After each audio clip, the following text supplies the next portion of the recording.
Good morning dear students.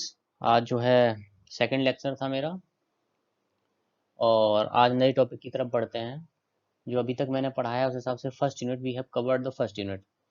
Now from today lecture the second unit is started.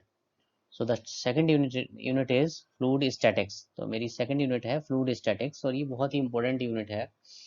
और इस unit के अंदर आप देखेंगे कि when the fluid is in static condition then how the force is applied by the fluid to the submerged surfaces or floating bodies।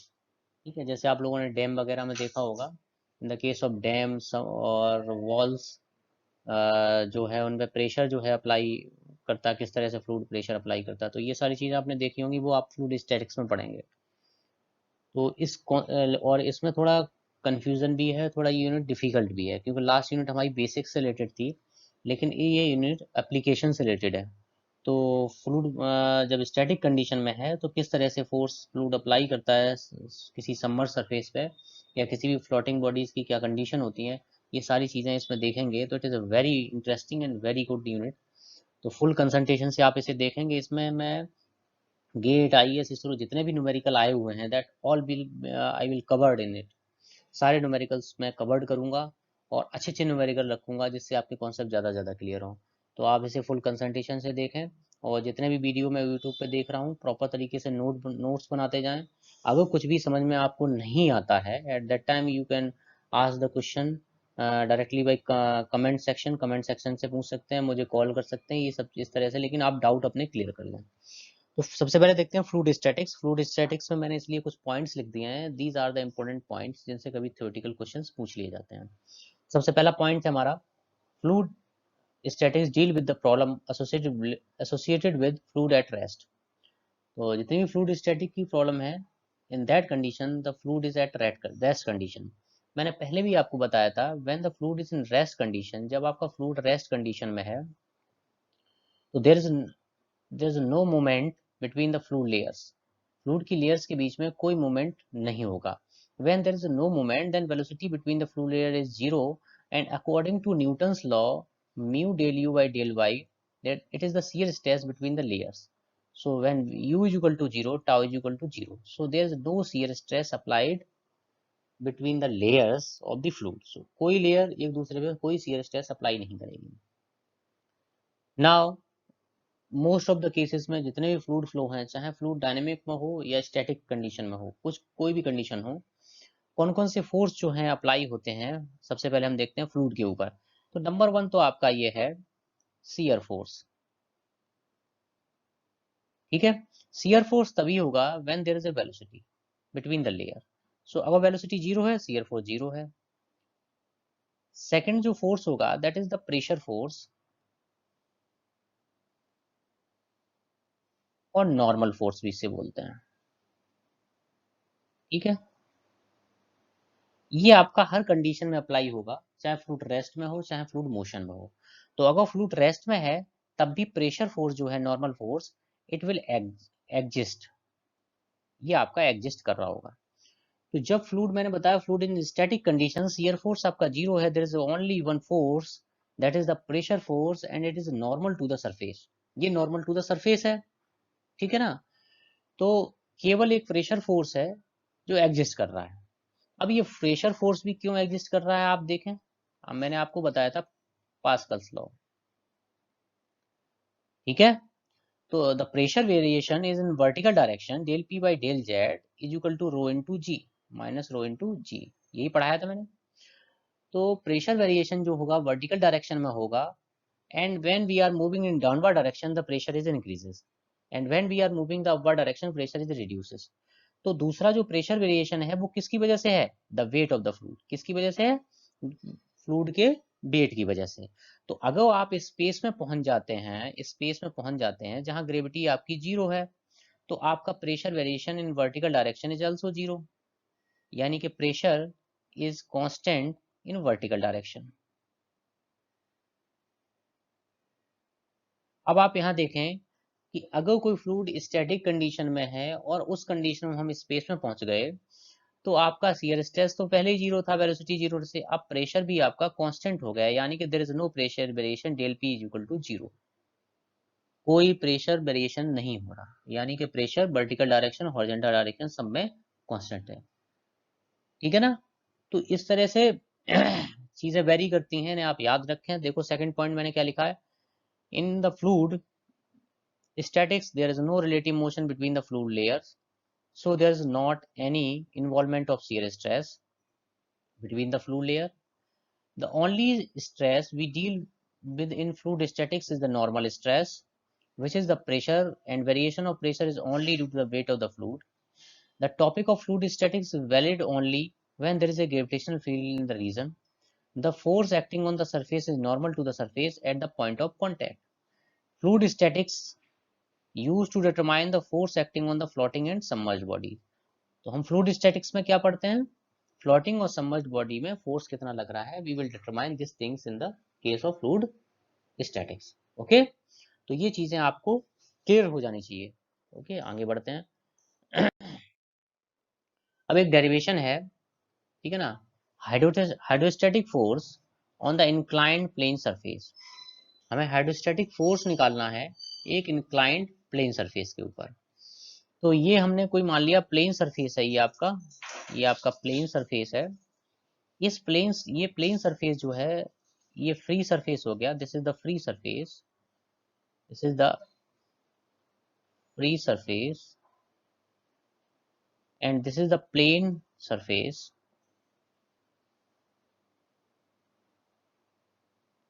ये inclined है at an angle theta, ये फ्री सरफेस से theta angle inclined है। और ये मान लिया यहाँ से कुछ डिस्टेंस नीचे यहाँ पे रखा हुआ है।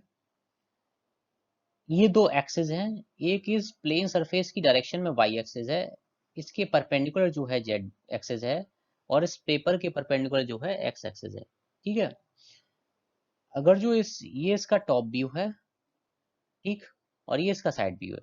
टॉप व्यू जब किसी भी बॉडी का होगा तो टॉप व्यू या किसी भी बॉडी के अंदर सेंट्रॉइड होगा, है ना, ये इसका सेंट्रॉइड है, ये सेंटर ऑफ प्रेशर है। तो सेंट्रॉइड क्या होता है, ये आप लोगों ने पढ़ा होगा फर्स्ट ईयर मैकेनिक्स में, centroid, sorry,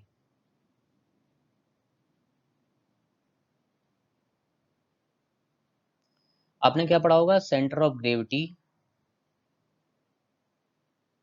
centre of gravity, ठीक है, सेंट्रॉइड, ठीक है, ये सारी चीजें पढ़ी होंगी। तो ये लगभग मिलती जुलती चीजें हैं।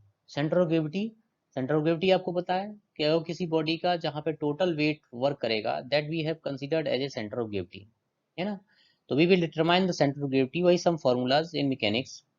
अगर जो 3D का केस ना होके जहाँ वेट आपका काम नहीं कर रहा, अगर 2D के केस में आ जाते हैं तो वहाँ एरिया वर्क करने लगता है किसी भी बॉडी का। तो सेंटर ऑफ ग्रेविटी किस में कन्वर्ट हो जाता है, सेंट्रॉइड के अंदर हो जाता है। ठीक है ना, ये इसमें कन्वर्ट हो गया। तो जितने भी आपके प्लेन बॉडीज हैं उनके अंदर हम मोमेंट ऑफ इनर्शिया और सेंटर ऑफ ग्रेविटी निकालते हैं। ठीक है, तो सेंट्रॉइड निकालने का भी आपने एक फॉर्मूला देखा होगा कुछ इस तरह से। जैसे कोई बॉडी है, मान लिया इसका सेंट्रॉइड सी है, ये आपकी वाई एक्सिस है, ये आपकी एक्स एक्सिस है, यहाँ से जो है एक्स बार डिस्टेंस पे है और ये इधर से वाई बार डिस्टेंस पे है। ठीक है, तो एक्स बार आप लिखा करते थे कुछ इस तरह से, x1 a1 plus x2 a2 divide by a1 plus a2। अगर साहब आप इसे इंटीग्रेटेड फॉर्म में लिखेंगे तो एक्स बार इक्वल टू ऐसे होता था, x into D A divide by total area, ठीक है, और बाई बार लिखते थे y into D A divide by the total area of the object. तो इन फॉर्मूलों की हेल्प से आप क्या निकालते थे, सेंट्रॉइड। तो ये फॉर्मूले आप दोबारा रिकॉल कर लें, ठीक है ना, क्योंकि ये इसमें यूज होने हैं। तो ये जो टॉपिक है इसीलिए मैं कह रहा हूँ थोड़ा सा डिफिकल्ट है, क्योंकि इसमें मैकेनिक्स का भी बहुत आयत में यूज हुआ है, और इसलिए आपको कुछ फॉर्मूले मैकेनिक्स के या कॉन्सेप्ट मैकेनिक्स का आपको आना चाहिए। ठीक है ना, तो आपने सेंट्रॉइड देख लिया। सेंट्रॉइड एक ऐसा पॉइंट है जहां हम ये मानते हैं कि the total area of the body is concentrated in the case of two dimensional. ठीक है, तो ये टू डायमेंशनल बॉडी है, इसका टॉप व्यू है, इसका सेंट्रॉइड यहाँ पे है, सेंटर ऑफ प्रेशर ये है। तो सेंटर ऑफ प्रेशर एक ऐसा पॉइंट है जहां पे टोटल फोर्स, रिजल्टेंट फोर्स आपका एक्ट करता है।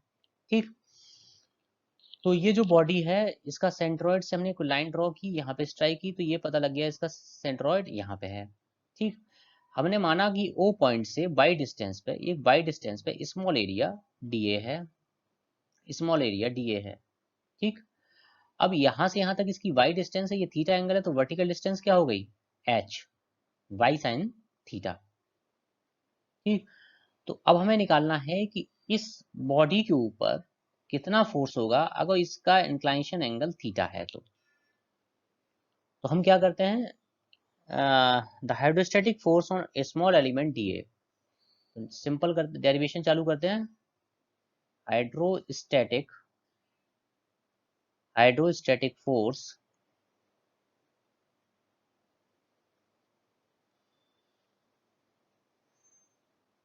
हाइड्रोस्टैटिक फोर्स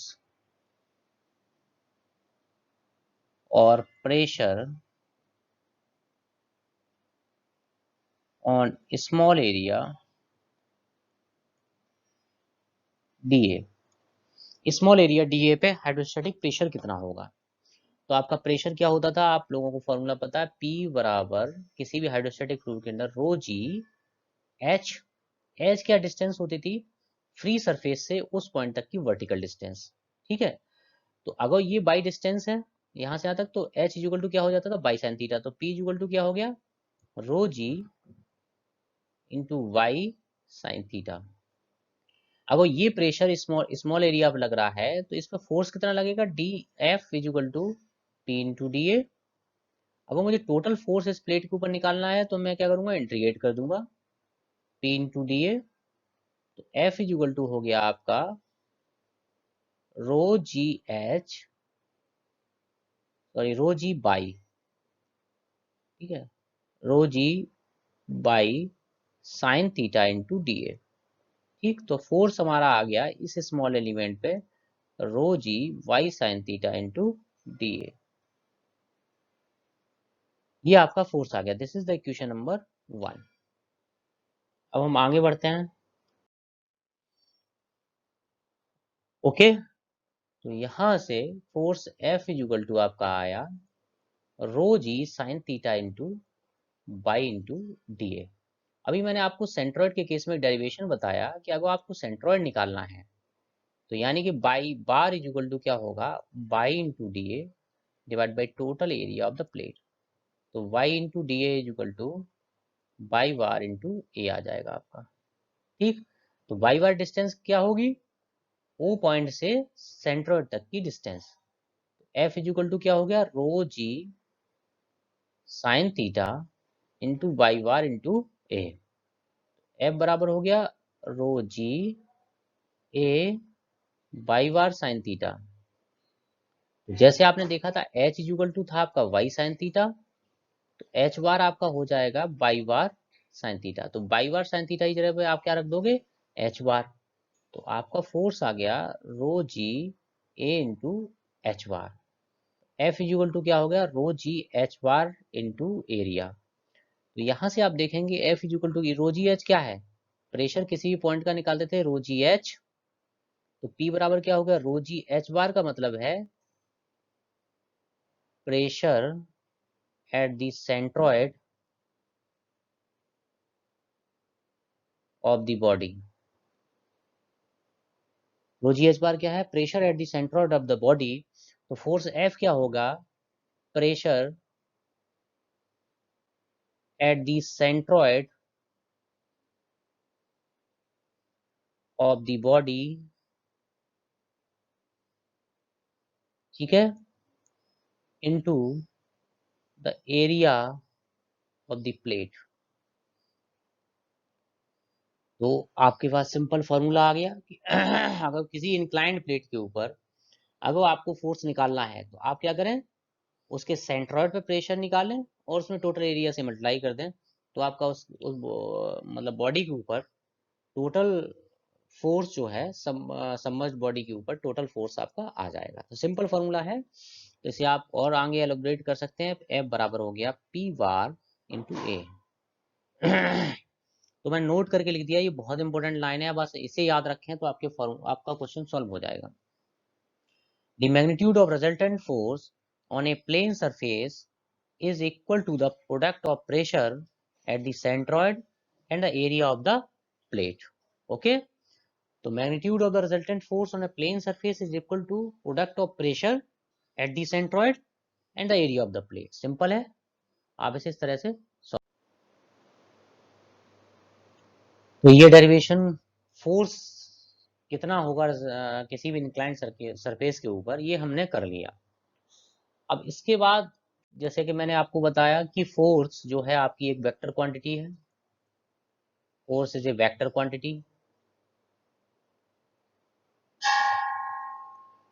तो फोर्स की अगर आपको कंप्लीट जानकारी लेनी है तो you will know the magnitude, आपने मैग्नीट्यूड फाइंड आउट कर लिया। अब आपको लोकेशन भी फाइंड आउट करनी पड़ेगी, eight which location the force is acting.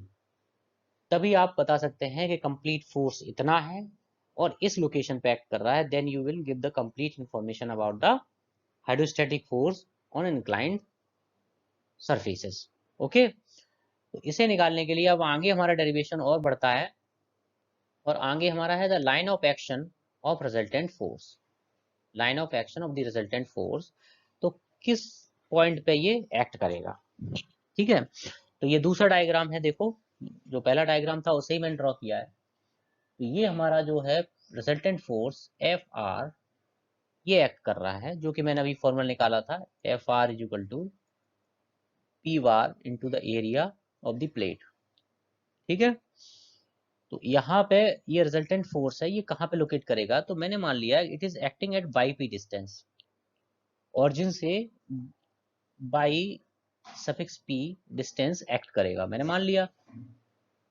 ठीक है, और ये जो है प्लेट है, इस प्लेट के ऊपर आप देखेंगे यहाँ पे कुछ ना कुछ हाइट होगी, यहाँ से यहाँ तक, यहाँ से यहाँ तक कुछ ना कुछ हाइट होगी।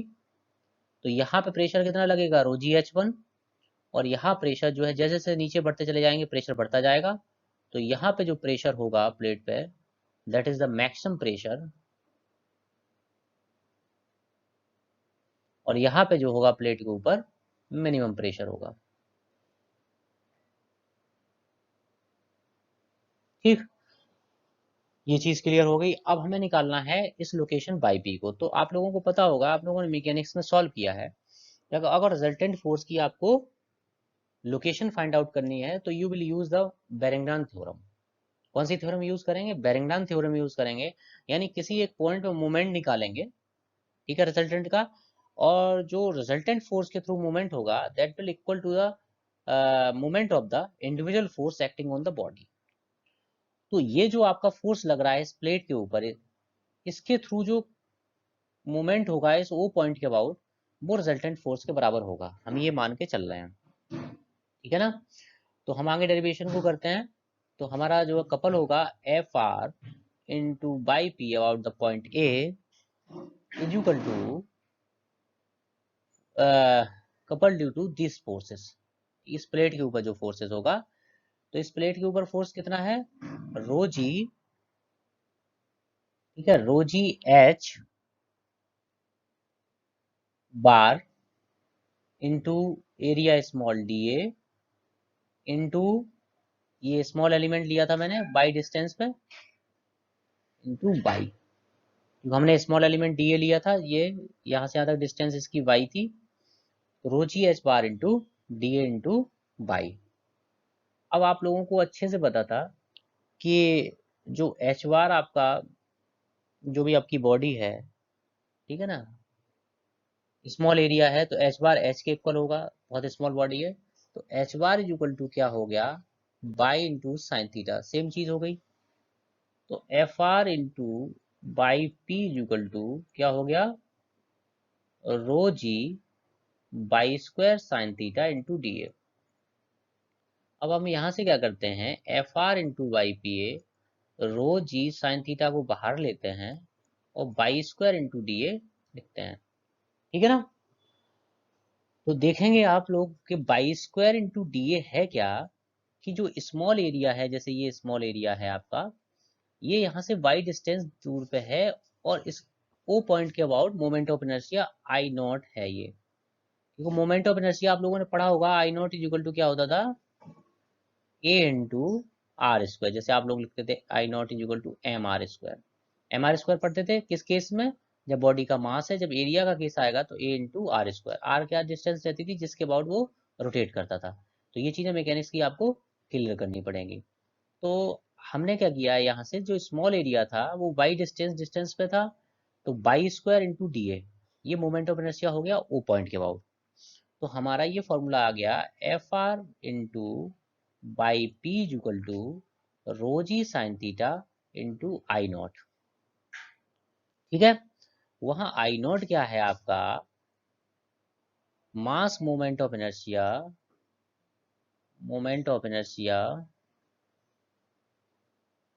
अबाउट फ्री सरफेस, जो भी आपका है फ्री सरफेस के अबाउट, ये इस डायरेक्शन में है।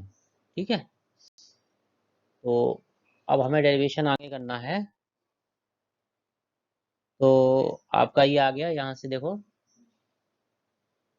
F R into Y P is equal to rho G sine theta into I naught.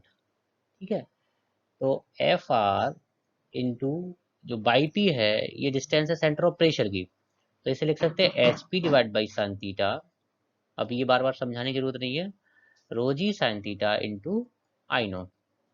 तो यहाँ से देखो एच पी इक्वल टू क्या आ जाएगा, rho G sine square theta I naught divide by F R resultant force. तो आपका resultant force आपका क्या होता था, F R equal to rho G H bar into A, इसकी वैल्यू उठा के रखो, H P equal to rho G sine square theta into I naught divide by rho G H bar into A, rho G से rho G cancel out. H P equal to आपका आ गया I naught sine square theta divide by A into H bar, equation number 1। अब जो आई not है, आई not मैंने बताया था ये है moment of inertia about point O. ठीक है, नाउ अब हम लिंक करते हैं सेंटर ऑफ ग्रेविटी से, moment of inertia about centre of gravity. तो आप लोगों ने पढ़ा होगा, मैंने आपको बताया था पैरेलल एक्सिस थ्योरम मैकेनिक्स में पढ़ी होगी। जैसे कोई बॉडी है, उसका सेंटर ऑफ ग्रेविटी जी यहाँ पे है। ठीक है, और ये किसी कोई दूसरी लाइन है इसके पैरेलल ए, तो अगर आपको moment of inertia centre of gravity के मतलब इसके अबाउट निकालना है ए एक्सिस के, तो हम लिखते थे I A is equal to parallel axis theorem I G plus area of this plate into H square. H क्या डिस्टेंस होती थी इन दो पैरेलल लाइंस के बीच में जो डिस्टेंस है। ठीक है ना, तो इस तरह से हम लिंक करते थे इसे। तो आप यही काम आपको इसमें करना पड़ेगा, जो आपकी बॉडी है वो आपकी इंक्लाइंड है फ्री सरफेस से जी, ये फ्री सरफेस है, इससे इंक्लाइंड है एट एन एंगल थीटा। अब आपने क्या किया कि इस लाइन के, ये बॉडी है आपकी, इस लाइन के पैरेलल तो मोमेंट ऑफ इनर्शिया ले लिया यहाँ से। अब आपको क्या करना है, इसके सेंटर ऑफ ग्रेविटी के अबाउट लेना है, यानी कि सेंट्रॉइड के अबाउट लेना है। ठीक है, तो ये इसका मोमेंट ऑफ इनर्शिया हो गया आई जी, और ये था आपका आई नॉट। तो आपका आई नॉट क्या होगा, I G plus the area of the plate A plus ये डिस्टेंस यहाँ से यहाँ तक, ये डिस्टेंस आपकी जो सेंटर ऑफ ग्रेविटी तक सही, वो क्या है, बाई बार का होल स्क्वायर। तो अगर आप इसे थोड़ा और एलोरेट करेंगे तो आई G plus A H bar का whole square divide by sine square theta, क्योंकि Y bar is equal to क्या है, H bar divide by sine theta. तो एक तरह से देखा जाए तो I naught sine square theta को आप रिप्लेस कर सकते हो I G sine square theta plus A H bar का होल स्क्वायर, इसे I naught sine square theta. तो ये यहाँ से आप रिप्लेस कर दो, तो आपका एच पी इक्वल टू क्या आ जाएगा, ए एच बार का whole square plus I G sine square theta divide by A H bar. आगे से और सॉल्व करोगे तो एच पी इक्वल टू क्या आ जाएगा, H bar plus I G sine square theta divide by A H bar. तो इस फॉर्मूले को आप रट के रखेंगे, H P equal to H bar plus I G sine square theta divide by A H bar. इससे न्यूमेरिकल आपको डेफिनेटली मिलना है हर कम्पिटिटिव एग्जाम में, और आपका यूनिवर्सिटी एग्जाम में तो डेफिनेटली आना है। ठीक है ना, तो अब इसमें आपको सिंपल सा है, एच पी क्या है,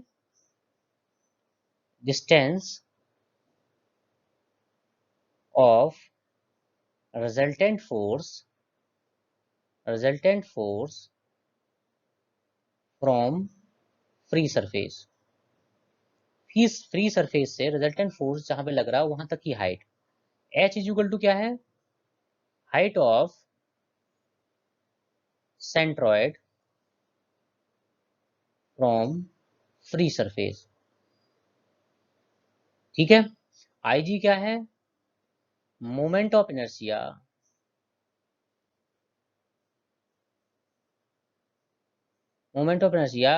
about centroid of body, centroid of the body. ये चीजें आपको याद रखनी है। और A is the total area of the plate. तो ये डेरिवेशन कंप्लीट हो गया। इस डेरिवेशन के अंदर आपने दो चीजें निकाली, एक तो इंक्लाइंड सरफेस के ऊपर तो आप दो चीजें सीखे इस डेरिवेशन में। नंबर वन, किसी भी इंक्लाइंड प्लेन सरफेस पे इंक्लाइंड प्लेन सरफेस के ऊपर रिजल्टेंट फोर्स कितना होगा, F R equal to P bar into area. P bar आपका क्या है, pressure at the centroid of the body, centroid of the body. किसी भी बॉडी के सेंट्रॉइड पे जो प्रेशर होगा that is the P bar. और P bar is equal to क्या हो जाता था, रो G H bar. H bar क्या थी आपकी, distance of centroid from free surface. ठीक है ना। इसके बाद A is the total area of the body, total area of the body आपका आ गया। तो ये चीजें आपको क्लियर हो जानी चाहिए। दूसरा मैंने बताया, एक तो आपने मैग्नीट्यूड निकाल लिया कि इंक्लाइंड सरफेस के ऊपर रिजल्टेंट फोर्स होगा कितना। अब आपको निकालना है कि रिजल्टेंट फोर्स किस लोकेशन पे लगेगा। तो आपने किस फॉर्मूले से, कौन सा फॉर्मूला निकाला, H P is equal to H bar plus I G sine square theta divide by A H bar. तो यहाँ ध्यान रखें कि जो एच पी होगा that is greater than H bar, यानी कि जो सेंटर ऑफ प्रेशर होगा, इसे एच पी बार को क्या बोलते हैं, एच पी को क्या बोलते हैं, centre of pressure. Centre of pressure कई बार पूछा गया है आईएएस वगैरह में, थ्योरेटिकल क्वेश्चन आया है। तो सिंपल सी बात है, centre of pressure is the point eight which the resultant force by the water is applied over the body. किसी भी सरफेस के ऊपर जो रिजल्टेंट फोर्स जिस पॉइंट पर अप्लाई होगा उस पॉइंट को हम बोलेंगे सेंटर ऑफ प्रेशर। तो हमेशा ध्यान रखें, सेंटर ऑफ प्रेशर जो है वो सेंट्रोइड के नीचे होगा। Because of that H P is greater than H bar इस फॉर्मूले से आता है। तो आप ये चीज नोट करके रख लें, the center of pressure is always lie below the centroid of the surface। Surface के हमेशा नीचे लाई करेगा। ठीक है, तो ये चीज आप क्लियर कर करके याद रखें। अब देखते हैं, when the plane surface is horizontal, जब आपका प्लेन सरफेस इंक्लाइंड होके हॉरिजॉन्टल है और एच डिस्टेंस पे है, ठीक है ना। तो देखो प्रेशर उसके पास ऊपर कितना होगा, रो जी एच, और वो कांस्टेंट रहेगा, वेरी नहीं करेगा क्योंकि सेम हाइट पे है।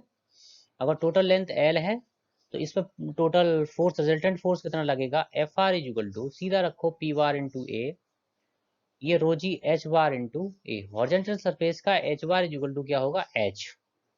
तो आपका रिजल्टेंट फोर्स कितना आ गया, रो जी एच इंटू ए। ठीक, अब आपको निकालना है एच पी। तो H bar plus I G sine square theta divide by A H bar. यहाँ थीटा इज इक्वल टू क्या है, 0 डिग्री। तो H P is equal to H bar is equal to H. तो horizontal surface पे जो है इस तरह से फोर्स पी बराबर रो जी एच इंटू ए होगा और आपका सेंटर ऑफ प्रेशर वही होगा। ये सिंपल सी चीज है, आप लोग समझ लें। वैसे तरीके हमारे पास और भी हैं, टोटल प्रेशर, टोटल फोर्स और ये निकालने के, ठीक है ना।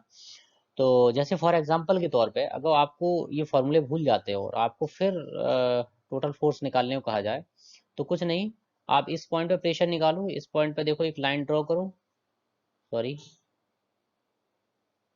एक लाइन ड्रॉ करें, यहाँ से यहाँ तक एक लाइन ड्रॉ करें जो इसकी लेंथ है। इस पर पॉइंट पे प्रेशर कितना होगा, रो जी एच। इस पॉइंट पे प्रेशर सेम हाइट पे कितना होगा, रो जी एच। दोनों को आप जोड़ दें, ये क्या बन गया, एक रेक्टेंगल बन गया जिसकी लेंथ आपकी एल हो गई। इस रेक्टेंगल का एरिया क्या होगा, देखो, rho G H width into length. तो ये टोटल फोर्स होगा आपका rho G H into L. और हमारा कितना आया, रो जी एच इंटू ए कितना होगा, एरिया। एरिया कितना होगा, एल इंटू विड्थ इसकी 1। तो सेम आ गया। अब आपको सेंट्रोइड निकालना है, तो सेंट्रोइड क्या होगा, जो फ्री सरफेस से इसके सेंट्रोइड की हाइट होगी। ठीक है ना। तो हम ये मानते हैं कि फ्री सरफेस से सेम हाइट पे है तो सेम ही रहेगा। ठीक है, आगे देखते हैं वर्टिकल सरफेस के ऊपर। Vertical plane surface. तो वर्टिकल अगर कोई प्लेन सरफेस है, मान लिया ये आपका फ्री सरफेस है, ये आपका फ्री सरफेस है। ठीक है, यहाँ से कोई एक प्लेन सरफेस है, वर्टिकल रखा गया है। तो देखो यहाँ फ्री सरफेस से इसकी हाइट h इक्वल टू 0 होगी, तो यहाँ प्रेशर कितना होगा, 0। और यहाँ पे ये इसकी हाइट h है, इस पॉइंट पे, बी पॉइंट पे। तो यहाँ प्रेशर कितना हो गया आपका, रो जी एच, एक तरह से, या लेंथ एल दी है तो रो जी एल। ठीक है, कितना होगा, रो जी एल। ठीक। तो आपको इसके अंदर निकालना है टोटल प्रेशर कितना होगा। तो क्या है, सिंपल हमारा formula, resultant force is equal to P bar into the area. तो ये क्या होगा, rho G H bar into the area. H bar इस वर्टिकल प्लेट में क्या होगा, इसकी लेंथ का हाफ, L/2। तो रो जी L/2 इंटू द एरिया इस प्लेट का कितना है, लेंथ L इंटू विड्थ 1। तो L, तो इस पर फोर्स रिजल्टेंट कितना लगेगा, rho G L square divide by 2। ठीक। तो अगर तुम इस ट्रेंगल, ये ट्रेंगल बन गया, यहाँ से 0 है, यहाँ रोजीएल है, रोजीएल है, दोनों को कनेक्ट कर दो। इस ट्रेंगल का एरिया निकालोगे तो क्या होगा, 1/2 बेस इंटू हाइट। बेस कितना है, एल, इधर से देख लो, बेस और into height, rho G L. तो एरिया कितना हो गया, rho G L square divide by 2। तो ये क्या होगा, रिजल्टेंट फोर्स। ठीक है ना। अब आपको सेंटर ऑफ प्रेशर निकालना है, तो H bar plus I G sine square theta divide by A H bar. अब इस वर्टिकल प्लेट के अंदर एच बार क्या होगा, एल डिवाइड बाई 2। थीटा क्या होगा, 90 डिग्री। ठीक है ना। और आपका आई जी क्या होगा, सेंटर ऑफ ग्रेविटी के अबाउट मोमेंट ऑफ इनर्शिया। ठीक है ना। तो अगर जो इसकी लेंथ एल है, ठीक है, और विड्थ इसकी 1 मान ली है या बी मान लो, तो आई जी क्या हो जाएगा, 1/12 बी इंटू एल क्यू। ठीक है। तो इन वैल्यू को उठा के रखोगे तो एच पी इक्वल टू क्या हो जाएगा, L/2 plus 1/12 V into L Q. Theta 90 हो गया। एरिया क्या होगा इसका, V into L. H bar क्या हो गया, एल डिवाइड बाई 2। तो बी से B cancel out, L square से ये गया 2 से 6। तो आपका एच पी इक्वल टू आ गया L/2 plus L/6। H P equal to क्या आ गया, 3L प्लस एल।